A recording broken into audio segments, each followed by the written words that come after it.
Parmar, who joins me here in the studio.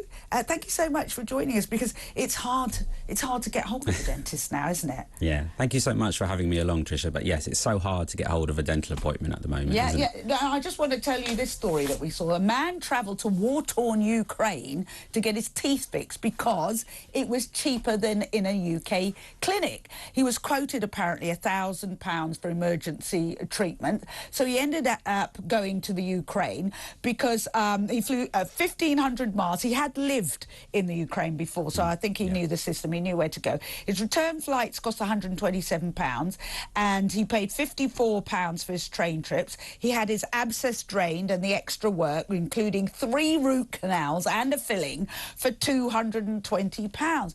When you see stories like that, I mean, how do you feel? You know, I feel as if almost as a profession in the UK, have we failed our patients if they have to go to a war-torn country to get dental treatment done?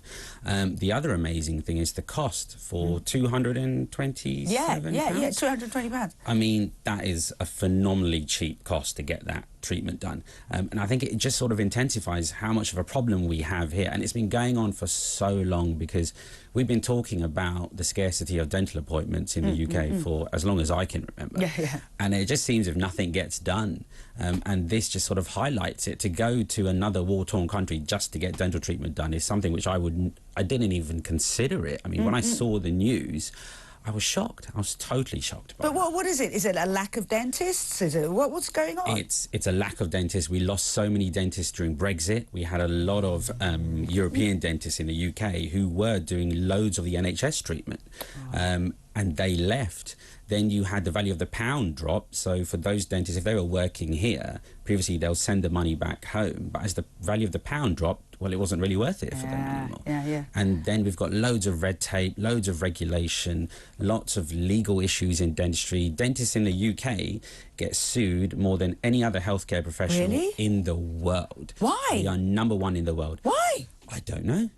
Because I think the general public, they expect so much from us, and we're so constricted by the system that maybe we can't meet expectations. And we had that no-win, no-fee situation happening.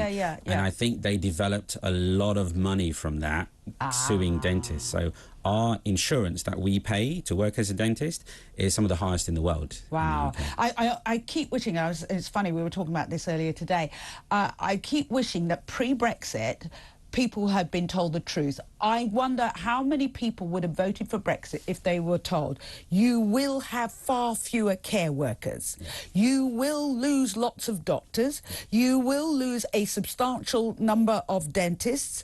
So yes, let's go for Brexit, but you won't be able to see a dentist. It's going to make it harder to see a doctor. You won't be able to get your elderly people into care homes. You won't have care homes. I would say, but you've been told that. And if you want to vote Brexit, don't complain about it. Anyway, I'm getting off the subject. Let's come back to teeth. Let's come back to teeth.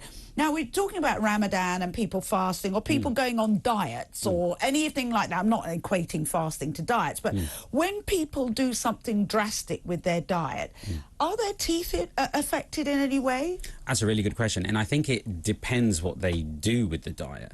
So we know that high sugar foods eaten sporadically throughout the day, so snacking, that can cause problems, because each time you have a sugary sweet, you'll get an acid attack on your teeth. But what if you clean your teeth in between? Even if you clean your teeth in between, because the teeth can become almost softer, or the enamel can become softer, you could start to wear away some of your tooth surface. So we see something known as tooth surface loss, which is where the teeth become quite thin and brittle. And we get that a lot because people are scrubbing their teeth too hard, thinking that makes a difference. So you think, okay, I've had loads of sugary food, let me quickly go and brush your teeth. But that might actually have a worse effect. So what should you do? Not just have the sugary snacks throughout the day? Exactly. Or have the sugary snacks and not brush your teeth? Or have the sugary snacks in one go. Instead of snacking on it, have it all in one go. And one thing that not many people know is your mouthwash, or your fluoride mouthwash, you should really be using that at a different time to when you brush your teeth. But we've been conditioned by a lot of the adverts to brush your teeth and then use your fluoride mouth rinse. So when should you use your You should mouth use rinse? it at a different time to when you brush your teeth. So potentially after lunch might be a good time to use a fluoride So not mouth brush rinse. your teeth, just after your lunch, then use your... Use a fluoride mouth rinse, and then you're good to go. But the main thing is, it's the snacking. It's that consistent snacking throughout the day. You get acid attack, acid attack, acid attack. So if you have all your bad sugary food in one hit, use a fluoride mouth rinse, and then carry on about your day. That is a better process than snacking. There you go. There you go. Thank you so much for that. My pleasure. Well, I mean, I've learned something from that. Dr. Nilesh Parmar here with us, our dentist in the studio. We'll be back with more right after this.